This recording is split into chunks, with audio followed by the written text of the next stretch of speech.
ตัสสะภะคะวะโตอะระหะโตสัมมาสัมพุทธัสสะนะโมตัสสะภะคะวะโตอะระหะโตสัมมาสัมพุทธัสสะนะโมตัสสะภะคะวะโตอะระหะโตสัมมาสัมพุทธัสสะสัตว์ต้องเวียนว่ายเพราะบ่ฮู้อริยสัจภิกขุทั้งหลายเปรียบเหมือนท่อนไม้อันบุคคลสัตว์ขึ้นไปสู่อากาศ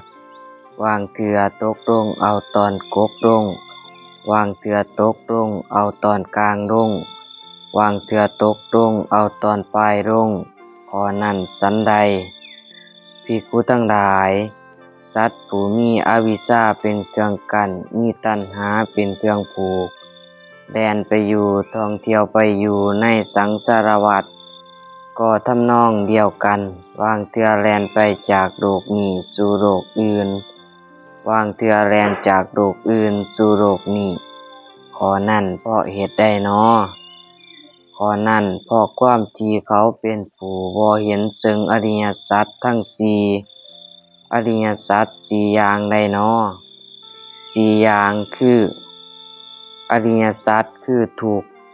อริยสัจคือเหตุเกิดขึ้นแห่งทุกข์อริยสัจคือความดับบ่เหลือแห่งทุกข์อริยสัจคือทางดำเนินให้ถึงความดับบ่เหลือแห่งทุกข์ภิกขุทั้งหลายเพราะเหตุนั้นในเรื่องนี้ท่านทั้งหลาย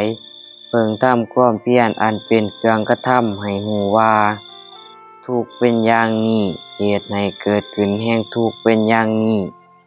ความดับบ่เหลือแห่งทุกข์เป็นอย่างนี้ทางดำเนินให้ถึงความดับบ่เหลือแห่งทุกข์เป็นอย่างนี้ดังนี้